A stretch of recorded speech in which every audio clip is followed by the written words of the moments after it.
you're listening to episode 169 of the SBP podcast, Mobile Filmmaking, and I'm your host, Susie Botello. Our guest for this episode is Ryan Camp. Ryan was a musician. He had a band, and he was a part of this band, and you should know that that's not all there is to his story, because if you fast forward from them to today, Ryan's company, Ryan Camp Films, is pretty prominent on YouTube. If you are researching how to make films, how to select the best audio equipment, the camera apps, how to do certain things in video editing and all sorts of things. And the reason he's doing that is because he comes to you hands-on. He's a filmmaker himself. He's a creator, obviously, because he's on YouTube creating these tutorials and things, but he's a filmmaker. He's a storyteller. And one of his films, it was called 2 a.m., it was a short horror film, was in our film festival. And ever since then, probably even before then, if I think back, I've been trying to get Ryan on this podcast, but he's busy and things like that. He's all the way out in North Carolina, and between one thing and another, of course, I'm busy too. We haven't been able to make that happen. So today, he is here. He's here to share mobile filmmaking and filmmaking, audio, and his really unique, interesting story. If you're a musician, if you're learning about smartphone filmmaking, or if you just like to hear all these wonderful conversations that we bring to you in our podcast, then this is one episode that you'll also want to tune in and listen to Ryan and me discuss this wonderful story that Ryan will tell us, and also, mobile filmmaking in general. And also, one last thing, sign up for our Patreon as a subscriber so you can have more insights into this wonderful world of mobile filmmaking. All right, are you guys ready? Let's go and talk to Ryan.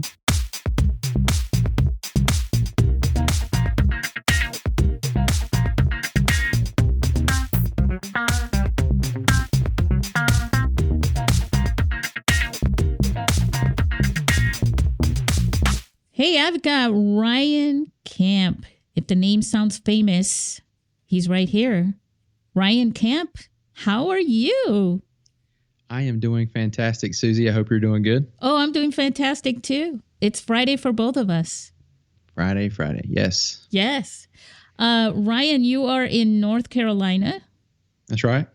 And East Coast? Yeah, in the East Coast. I'm over here in the West Coast. Don't you just love technology? Yes, it's amazing. Yeah.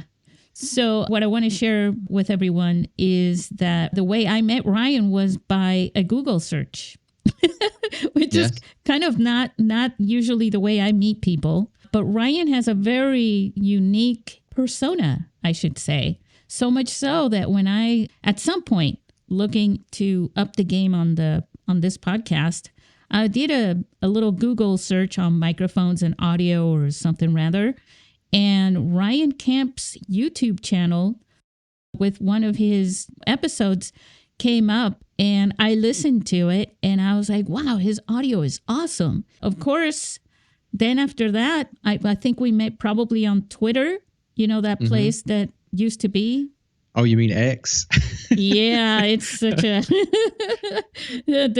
the gentleman's X now.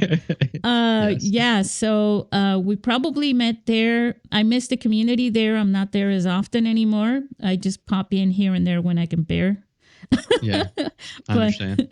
Yeah, but we met, and you've had at least one film in our film festival, a horror film. Right? That's right. 2 a.m., I believe it was. Yes, that's right. 2 a.m. Thanks for reminding me.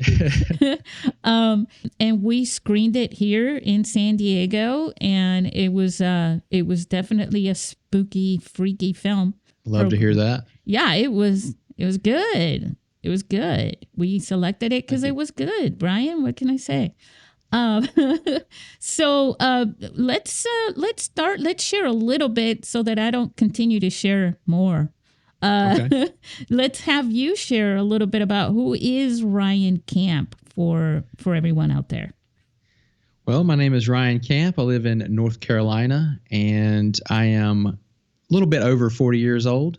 I've got 3 kids. I'm husband, father, and I own a video production company here in North Carolina. I do, everything from wedding films. I do freelance work, video editing work, and I love to make films, especially horror films.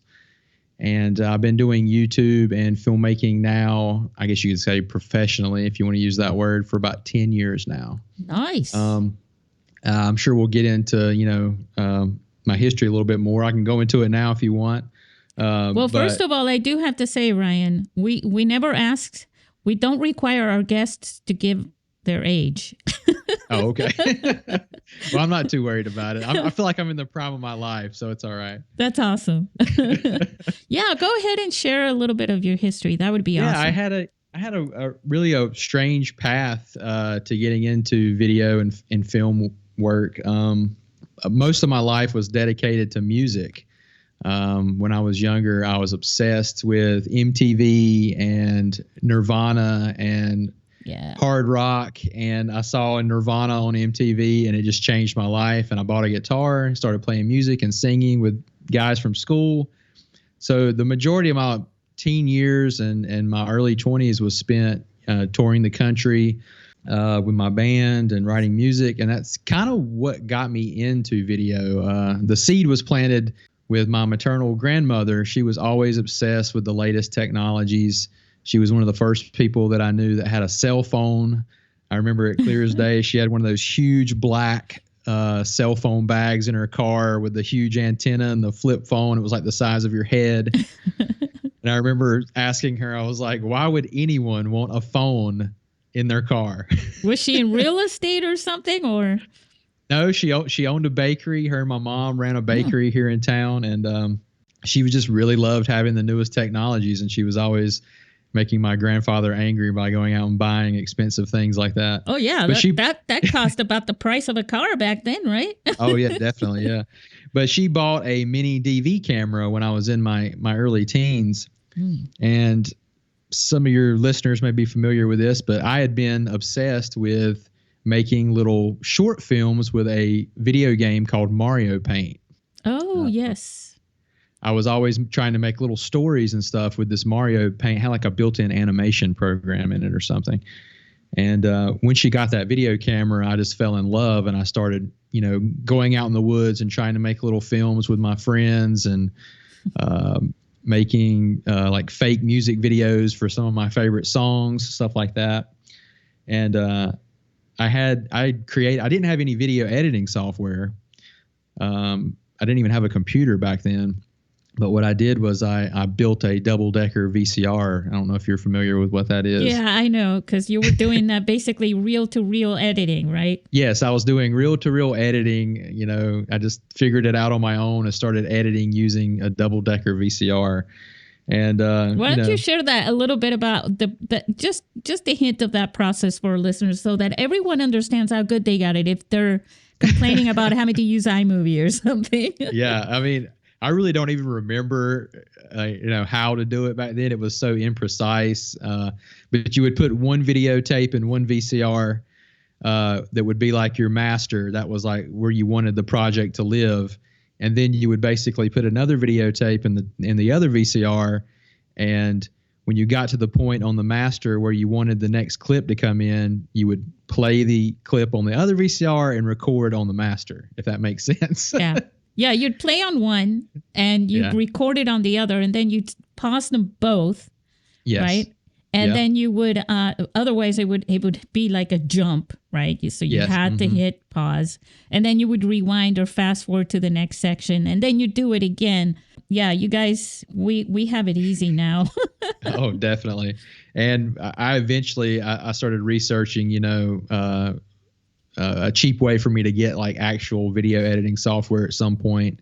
And, I got Adobe Premiere. I've been using it ever since. I know a lot of people say they don't like Premiere anymore, but I can't do anything else I've been using it so long. I'm so entrenched in Adobe Premiere. Well, you get used to what you get used to, and that's your tool, and that's your go-to tool. So why learn something new, right? Yeah, that's right. It's working for me, so I'm just going to stick with it for now. But that was just kind of where the seed was planted for, me being obsessed with video and stuff. But the rest of my life, I was just obsessed with music. And my band actually got pretty popular here in North Carolina. And one day, our drummer came to band practice, and he said, Ozzy Osbourne is holding a competition for a new TV show. And this is when the Osbournes was really popular on TV. I remember that. Yeah. And I had been having dreams about Ozzy, which was strange. That is strange. So I was like, Ryan. yeah, I was like, we've definitely got to do this. So we packed up in my little Honda Element. We drove 9 hours to New York one night. The advertisement said, do not bring your instruments. So we didn't bring our instruments. Oh. We drove 9 hours to New York and stood in a line that wrapped around 4 New York blocks almost. And we finally got in and auditioned for these TV producers for MTV. And they said, we really love you guys. Do you have your instruments with you? Oh, God. She said, and we were like, no, your advertisement said not to bring your instruments. And she said, well, I think you need to go back to North Carolina and get them. Oh. So we drove 9 hours back to North Carolina, got our instruments, and drove 9 hours straight back to New York. And without any sleep, played for MTV producers. And we made it on the TV show. Oh, you deserved it. Yeah, we definitely put in the work. But before all that happened, I think what got their attention was when I was in the band, we started looking around at people that could maybe film a music video for us, and everybody was like, it'll be $1,000, $2,000, and we were a broke rock band. I was like, we don't have that kind of money. So I told the guys, I said, I'll just borrow my grandma's video camera and I'll make a music video for us. Yeah. So that's what I did. I made us about 3 different music videos, and I put them on a DVD. And when we got there, I handed them to the producers for MTV. And I think that's one of the things that got their attention. Nice. I think the producers telling me that one of them actually said, if your band thing doesn't work out, come see me and I'll hire you to be on our video team, basically. And that kind of sparked an idea in me that I kept in the back of my head that if this rock and roll thing didn't work out, maybe I could start doing video work. And as we got older and the band kind of fell off the wayside, I started focusing more and more on films and video. Wow.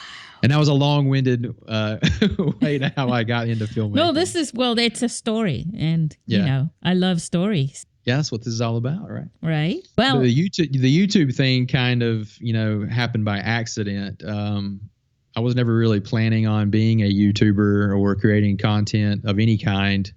I was just content with, filming weddings and making little films for myself that no one else would ever see. But one day I just decided to post one of my short films. It didn't really get very many views, but then, something happened in your realm, neck of the woods, with mobile filmmaking.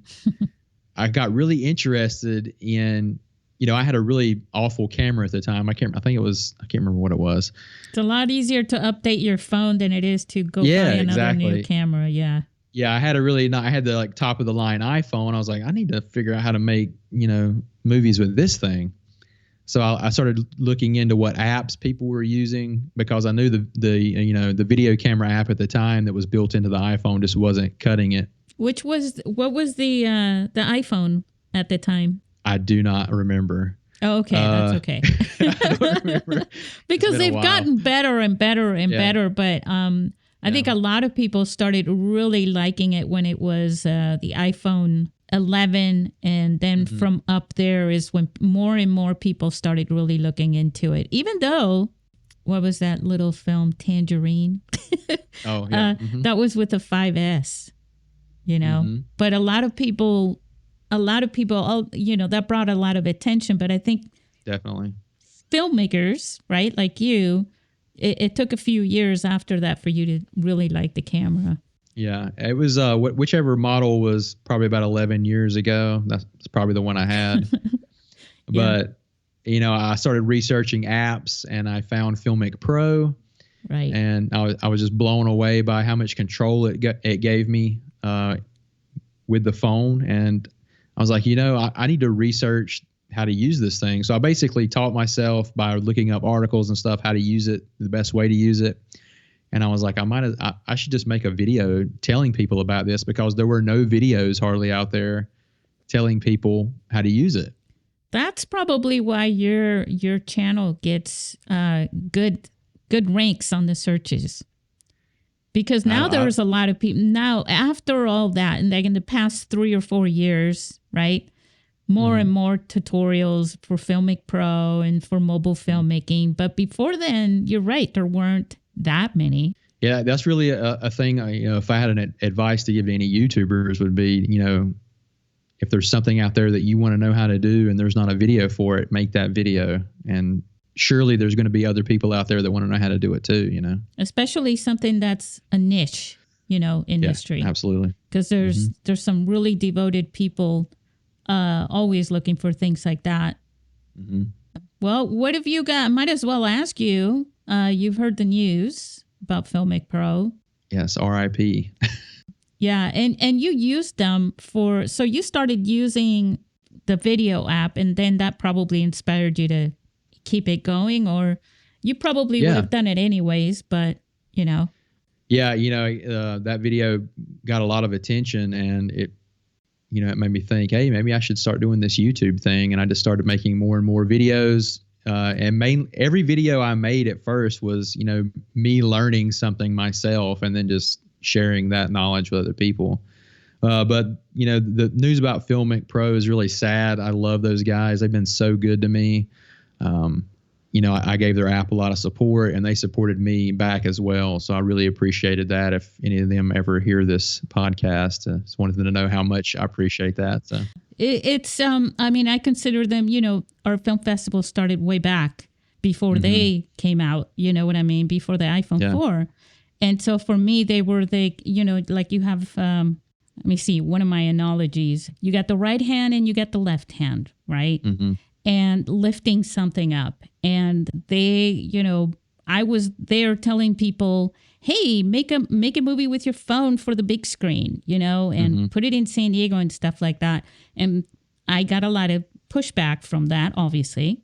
And then Filmic Pro came out and said, hey, we'll help you make a movie for the big screen, cinema. Mm-hmm. And, those two hands together could really lift up the mobile filmmaking industry, And then, of course, a bunch of other festivals came out, but they've always been the pioneers.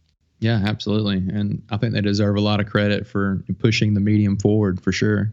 Well, I have a thing for pioneers, Ryan, so I will tell you, and if one of the Filmic Pro peeps are listening, I never forget the pioneers. They cannot be erased. If you come in after and you're walking on the path that the pioneers created, that's different. People do forget about you when you're gone. But when you are there at the beginning paving that road, you just can't be forgotten. I mean, you can be forgotten, but you can't be erased. Exactly. Yep. Yeah. And I'm not sure what the status of Filmic. I know Filmic Pro, they're still going, I suppose, but I know they did, lay off a lot of their staff or whatever. And I understand why they had to try to change their business model. Being a free app, I understand. It couldn't have been an easy decision for them to make. And I think actually to be, just direct with our community who's listening, that it's a very difficult industry, the app industry. Mm-hmm. When the apps started out, they were all free, right? Yeah. And Apple would take a look at their best apps, and then they would copy the features for the camera apps specifically, and they would put them in their camera. And so you were not just competing with other apps, you were literally competing with Apple as well. Mm-hmm. And I think at some point, I think then you remember First Light and all of those came out, and they were trying to figure out how do we increase, this so that we can keep it going. Mm-hmm. They had to pay their people. They had to make money. They're a business. Mm-hmm. And I think Bending Spoons, who has a habit of taking apps, buying them and turning them into subscriptions, decided to do that with Filmic Pro. Filmic Pro has always had a lot of great publicity. Mm-hmm. And they did that. The thing about Filmic Pro and our community, Ryan, is that we're a really tight community, and a lot of the people that are using, I mean, you think about it, right? Mobile films are basically, I mean, Hollywood people aren't doing it.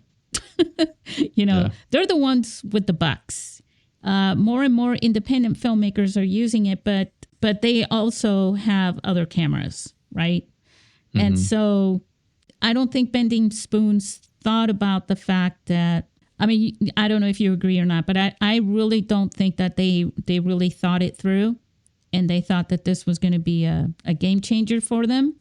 But then I think the iPhone 15 came out with Apple Log, and then the Blackmagic camera, came out for free on top of that. And I think they didn't have any choice, and they went, oh, crap. Yeah. Yeah, I think, they were kind of hoping the name would carry them a little bit because of the reputation Filmic Pro had already built up. And yeah. Unfortunately, it just wasn't enough. So we hugged them all, but at the same time, we totally, and of course, a lot of people in our community who depended on them, people like you, even people who were using Filmic Pro to teach, were saying, I can't continue to teach this to people who can't afford to buy it. Yeah. The subscription, especially when there are other choices. And there have been other apps out there since, but I think the log capture might be a great segue. Did you use the log capture feature on Filmic Pro? I did. Yeah, so, I actually used it when I shot 2 a.m. I thought so. Mm-hmm. So when you did that, how did that, because that's something I want to talk about with you, is, how you treat your films during production and then how you treat them in post-production, right? Yeah, so when I'm shooting with the phone, I was shooting everything in log, I think 2 a.m. I think we had log version 3 when I shot 2 a.m. I'm pretty sure. I think. Makes sense. But yeah, it's actually really difficult for me shooting in log. I know there's probably tools out there I could use to get more accurate exposure and all that stuff built into the app. But I always found that I was having to use a lot more light than I thought I would need, especially making like a dark, scary horror film like 2 a.m.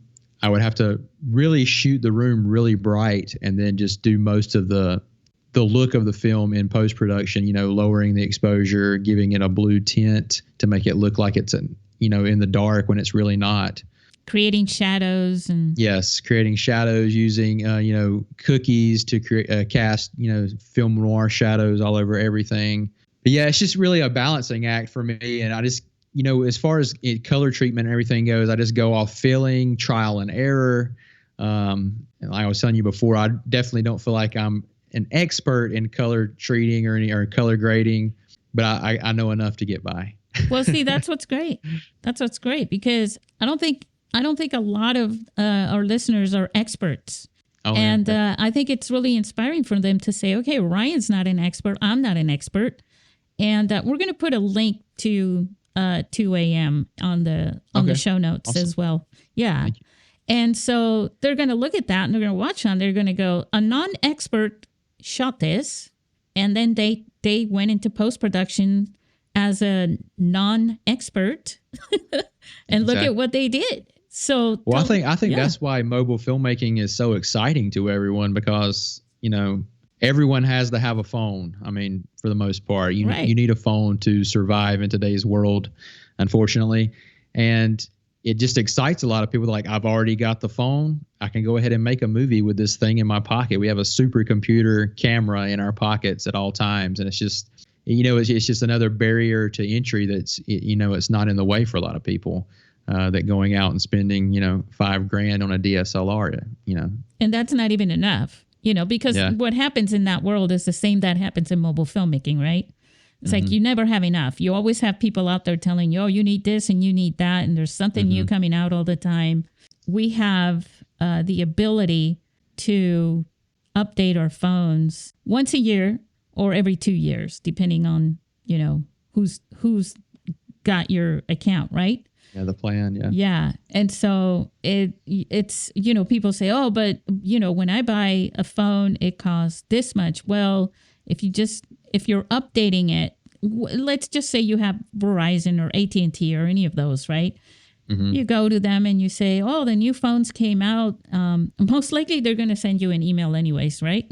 Oh, yeah, definitely. Yeah. And they're going to tell you, hey, you give us the phone that you have now and we'll give you the new one for $200 or something like that. And you just can't beat that. You can't, no. I usually upgrade my phone every 2 years, I believe. Yeah. I feel like I just got the one I had, and they're already trying to get me to get another one. So I'm like, I'm just trying to show restraint. Yes. I always want the new phone because I know I can make content for the channel with it, but at the same time, I'm like, no, you don't need it just yet. Just wait a little bit. Yeah, I think most people nowadays, the phones have gotten so good, like they can live with, for 3-4 years before they even update them. Oh yeah. Their whole business model is FOMO. So yes. Yeah. Well, now with the 15, I think the 15 is a real game changer though, for this industry that we're in.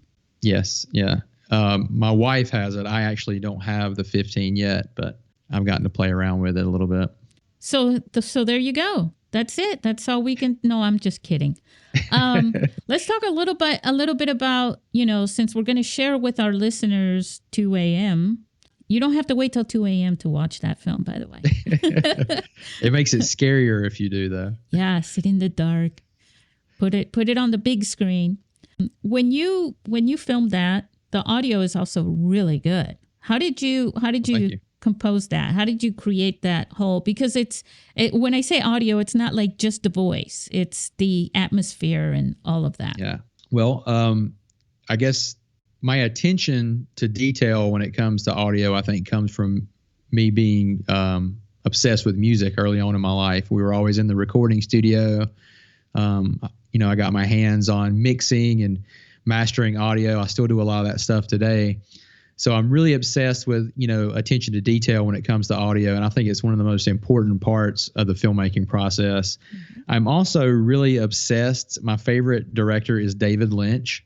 And I think I've heard of him. Oh, yeah. If you ever watched any David Lynch films, you know that his films are just dripping with atmosphere, especially in the sound department. Lots of ominous whooshes and low hums and rumbles and static shock sounds and just an electric feeling throughout his films. And that's kind of what I tried to emulate with 2 a.m. I tried to, take the David Lynch approach. I think he's explained it once as, creating a fire. You start with some kindling and then you just build upon it and you got your firewood and then eventually you have a roaring campfire by the time you're done. Yes. And basically what I do is I just go back through the film and I watch it over and over again. And that's kind of what I do before I film them too. I just play them over and over again in my head and I just imagine every scene and just pretend that I'm watching it and what sound needs to come here, what shot needs to come here. And I just play it out in my head and that's usually how things work out. When you're editing, you said you use Premiere Pro? That's right. Do you use anything else to treat your audio before? So when you're capturing audio and then you're setting up your audio tracks, right? Mm-hmm. Do you go out and record separate audio tracks and then bring them all in, or you just record the one that's with the video and then just manipulate that?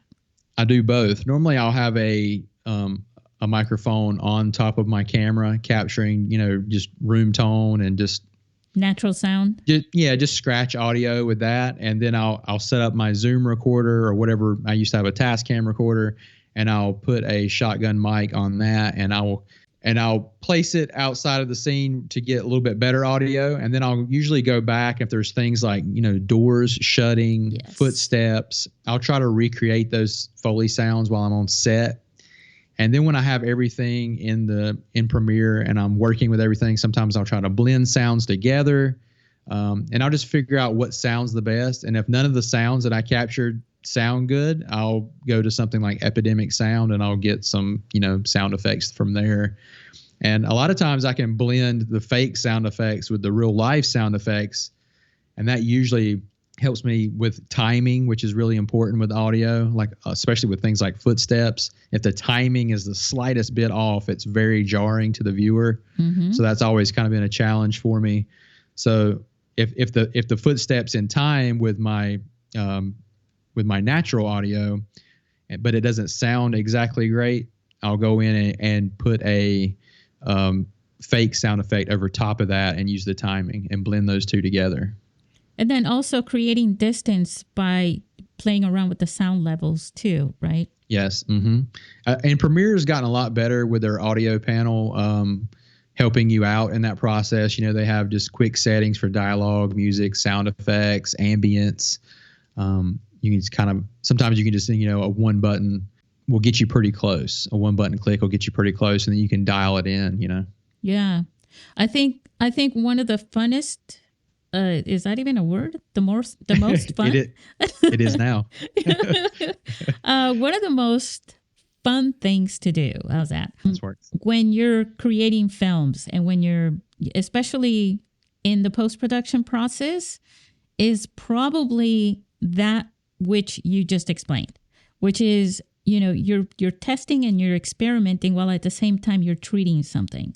Mm-hmm. And you're manipulating it. And okay, that, what? I like this. Oh, let me look at this. Let me do that. Oh, I like that better. Oh, Yes. okay, that's a little too much. That whole process, you can spend days just doing that. And I think that's, speaking about, not that we are, but bringing up AI, right? A lot of the things that people can do with AI, where they can't just like, oh, here you go, do this and push a button and it's done.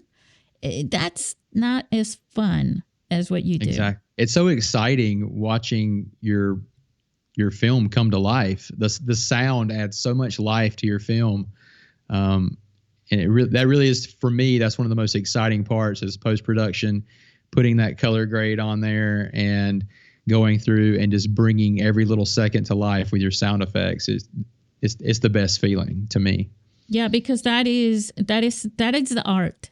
That's the art. That's the artist inside you, and that feels good. It feels good I keep telling people, art is healthy. Like, you have to do it. Absolutely. It feels good. Like, a lot of times if you're having a bad day and you just go, I'm sure you do this. Some people just go and listen to music, but other people go and create music, right? Mm-hmm. And it feels good. It's mentally healthy.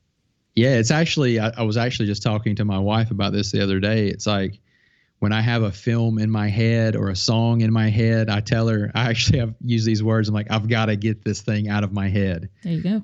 It's almost like it buries in your head, and you just have to get it out into the world, and then you can move on to the next thing. That's why they call art expression. Yes. Mm-hmm. Yeah.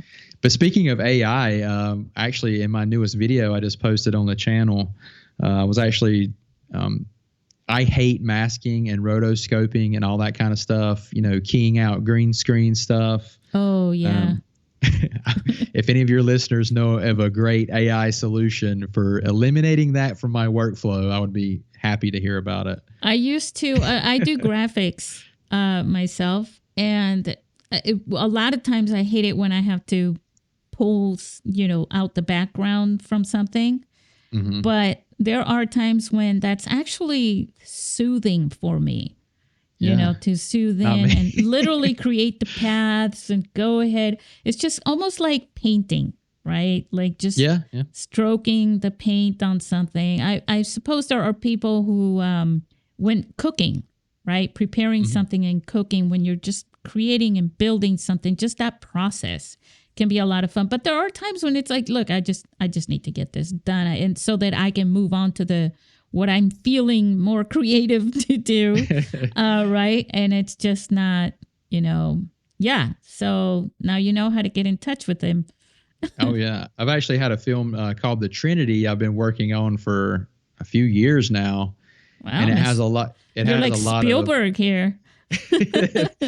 And trust me, it's not because it's going to be good, but I've been trying to cut out, all these, it's basically has so many like matte paintings in the film, fake scenery, and it's a sci-fi film, and it's actually the first sci-fi film I've ever tried to really make, where it's like high sci-fi, like nothing it looks like it does in this world, but it's proving to be very difficult for me, and it's taken a while to get all those VFX scenes to look right for me. So definitely not my strong suit.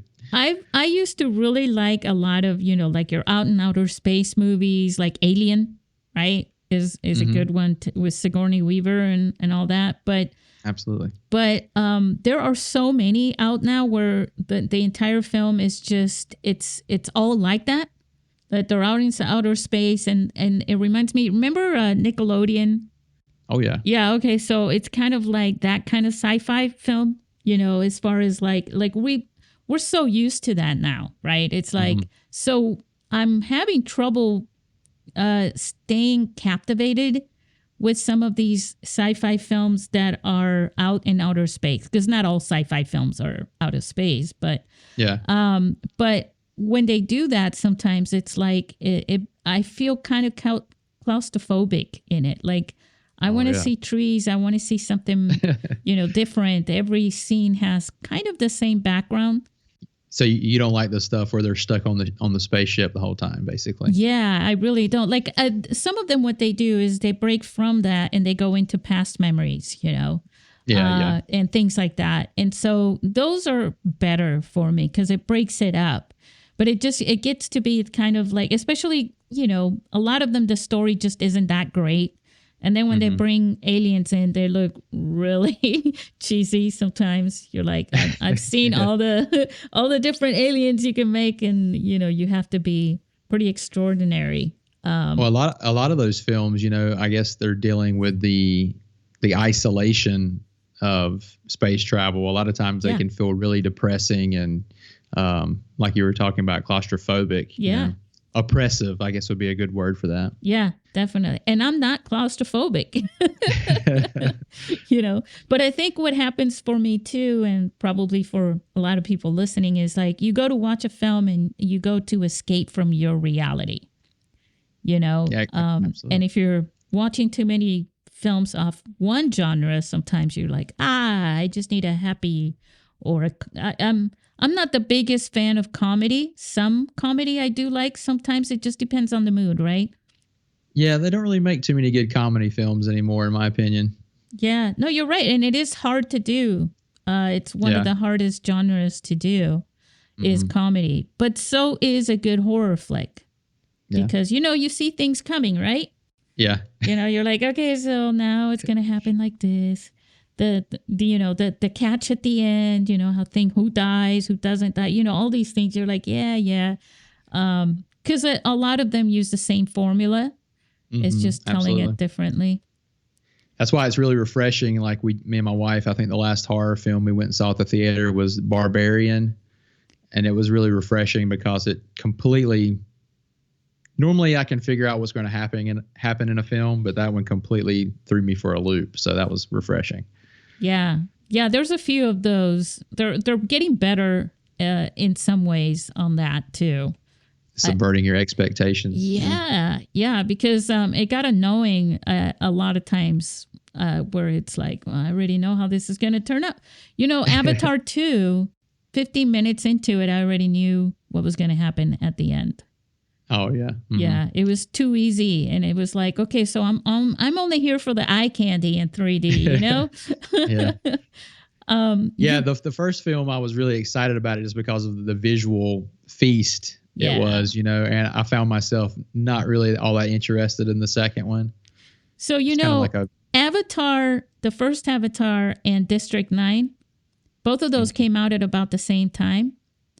Yes. I saw District 9 first, and they have the opening scene where they're in that cargo plane, and the guys are the military cargo plane, and they're coming out.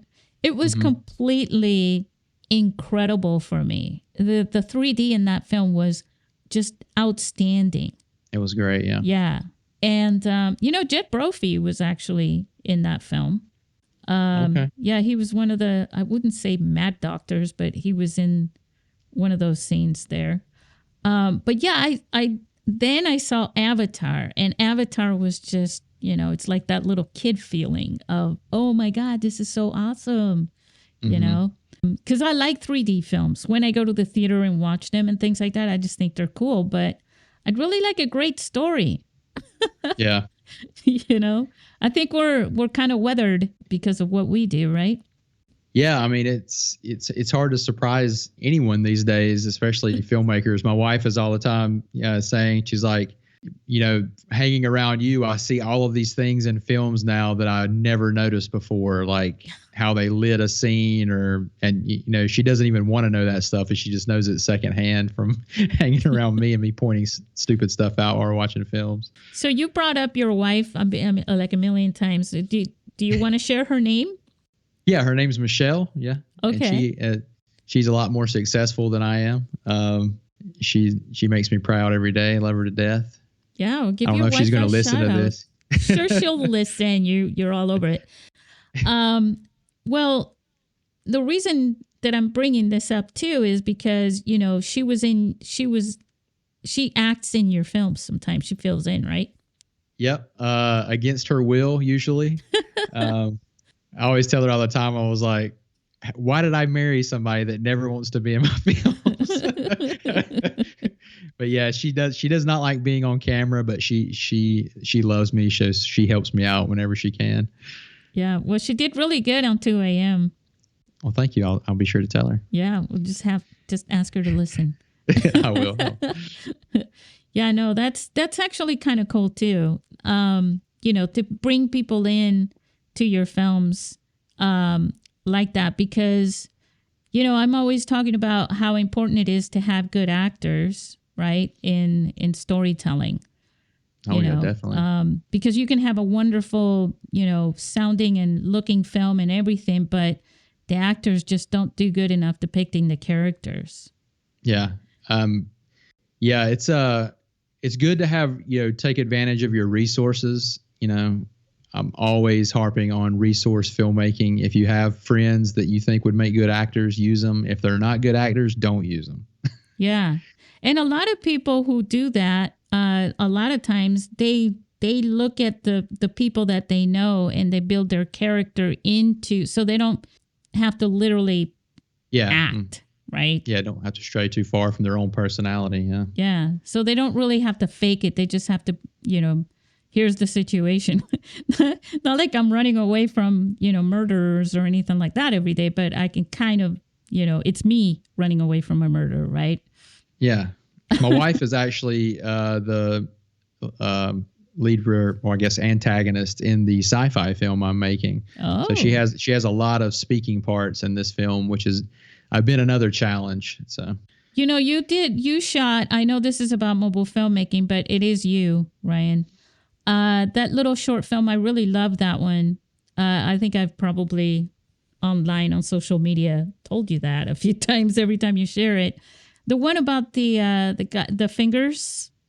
Oh, trophies. See, that's all I needed to say. Yes, that's really. I know you shot that. You shot that with a DSLR, right? I did. Yeah, I shot that with a GH5. Yep. Okay. GH5. And so when you did that, now you were color grading that. That's just so good. You did such a good job. I'm just going to publicly tell everybody he did such a good job. Your website is Ryan Camp Films. That's right. And what I'm going to do, you have a blog in there that has all your videos. So it's like, they can go to your channel, right, as well. But I think if they go to your website, And it's beautiful. It's a beautiful website. Like Thank we're you. talking about the beautiful aesthetics of your film, and I did the same thing with this website. It's a beautiful website. Yeah, I used Wix to create that. Oh, okay, yeah, because they do that. They do that. They have a lot of. They used to do a lot of flash effects on their website. So, but times have changed. A funny thing I forgot to mention is that's actually what I went to school for. Oh, I went and got my associate's degree in computer arts, designing websites and stuff like that. And after I graduated, realized I didn't really like doing it very much. So that's actually funny. I took an HTML course in college, and I built like 7 websites. And then I went like, I don't really have a purpose for this. yeah, They're just websites. And back then you could copy code from one website to another and copy it, add it to yours and all kinds of stuff. You're familiar with what I'm talking about, right?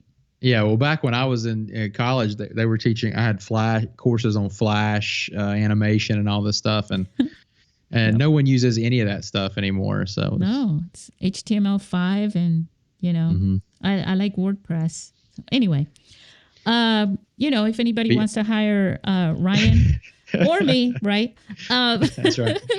But yeah, the color grading on trophies, I really have to accredit that to the weather. It helps so much if you can start off with if it looks good already, chances are it's going to be really easy to get it to look even better in post-production. And with that film and with another film of mine that I think looks really good is The Farmhouse. It was actually the first short film I ever posted on the channel. Yep. They just look really good and moody, and it's all due to the weather outside, basically. And when I shot trophies, I shot half of it one day. It was really blustery and stormy and kind of moody vampire weather outside. And I got about half of it filmed and couldn't finish because someone showed up at the location I was at to do construction. So I had to stop filming, and then I had to wait like a month to finish it because the weather was never the same. And wow. even one day it rained a little bit, but it wasn't quite as cloudy. And I went out and tried to finish it, and I couldn't get the colors to match up. So yeah, if you can ever go out and film on a day where the weather is just right, it's going to make such an easier time for you in post-production. And you shot this movie, I mean, you did it by yourself, right? Yeah, I did that one 100% by myself. Yeah. See, that's except for my daughter who put her hand in the dirt. Yeah. Well, that was really well done. Thank you. Yeah, I would say that's probably out of all your films. If I can put myself here as your fan, Ryan, I would say that's my favorite one. Good. Thanks. That's actually my favorite one too. I actually ran a poll on the channel the other day, and it actually came in last place in the poll. And I was kind of surprised by that. What do they know?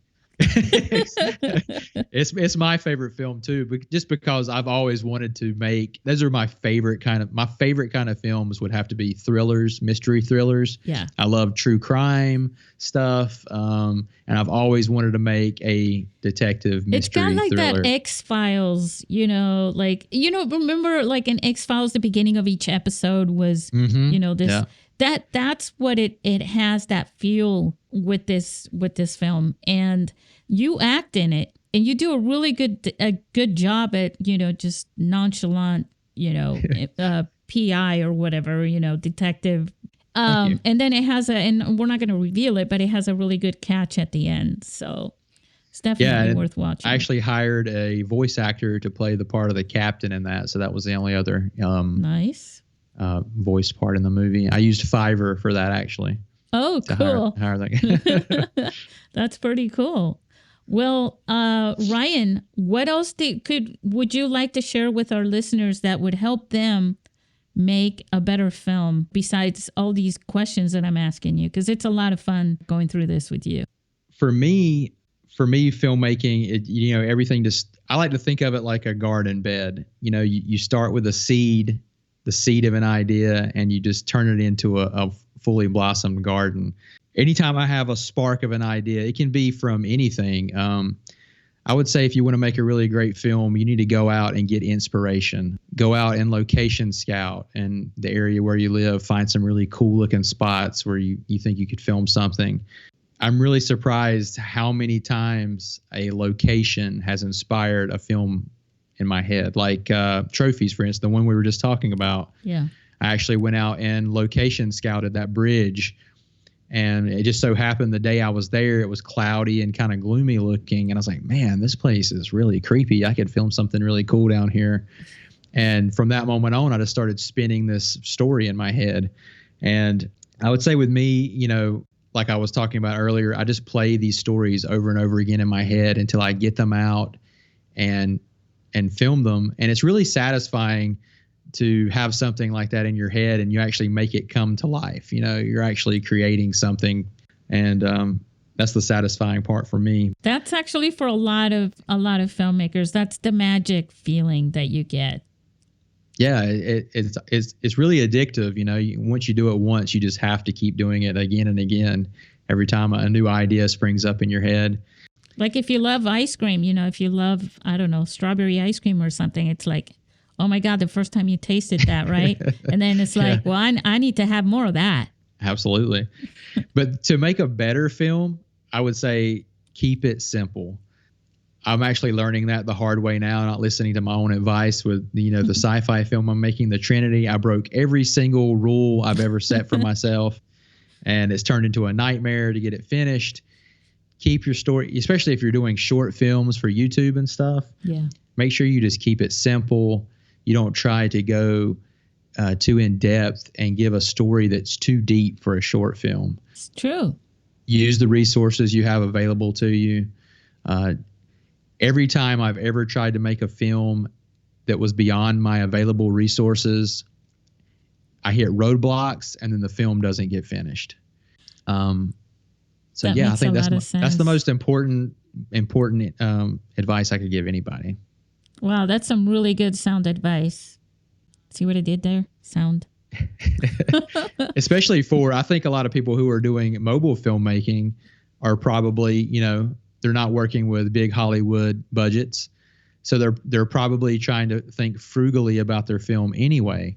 Not all cases, but I would say for most. So yeah, if you're looking to shoot a no budget film, keep it simple and use the resources that are available to you. You know, it's funny that you should say that because, you know, your short films, they're very good and they could pass for Hollywood films, you know, as aesthetically and with sound and things like that. I mean, I've watched Netflix. They're very picky about what they choose, but then I've seen some pretty bad films. And I'm going, you know, Ryan's film could have done better. Well, thank you so much. And you have, you know, it's like, yeah. Definitely. So I'm actually working right now on some bigger projects with some of my colleagues. So am I hearing a feature film coming up at any time shot with a phone yet? That's definitely something I would like to do at some point.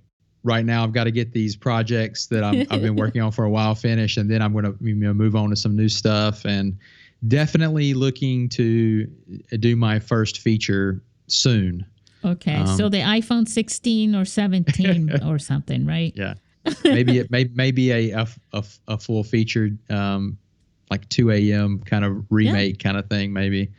Yeah, maybe take that combination of the trophy film along with you. Because I think you've shot. How many films have you shot? Not just with a phone. See. True filmmaker. You've got so many working films that you can't count the ones you finished. I want to say maybe about 15. Some of them may have not have seen the light of day. That's okay. You went through it. Yeah. Yeah, it's time for you to start thinking feature for sure. I'm actually working with my good friend Courtney Jones. I don't know if you know him. He's pretty CJ.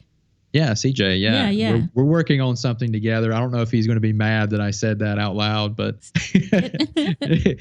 we're working on some projects together, and hopefully some of those will turn into features or series or something along those lines. Very, very, very cool. Yeah. It's now. Did you meet Courtney also through social media and the mobile filmmaking scene, or? I did. He reached out to me. He was actually starting up his YouTube channel, and he wanted to interview me for his YouTube channel. So that's how we got in contact.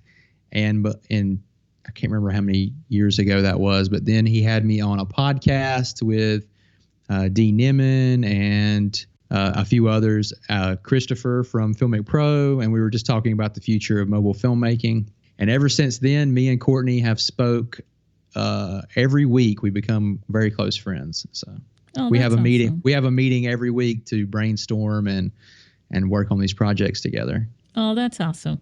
Yeah, I just love our community. I do too. The thing about it is like it's kind of like there's the industry, right? And this is like this is like the punk rock industry, right? It's like the underground, really cool stuff, right? That's out there. And a lot of, for me, it's been since 2009. So it's been like 100 years, right? of this stuff. And I'm just as excited today as I was, back then. There's always something new. There's always new people. There's always new perspectives. And the energy in this community is amazing. It's incredible and outstanding. And so I thank you, Ryan, for coming on the show and inspiring our listeners and bringing them the inspiration that they need to also, as quote unquote non-experts, to make incredible short films or even feature films that sound good, that look good, and that share great stories with the rest of us, right?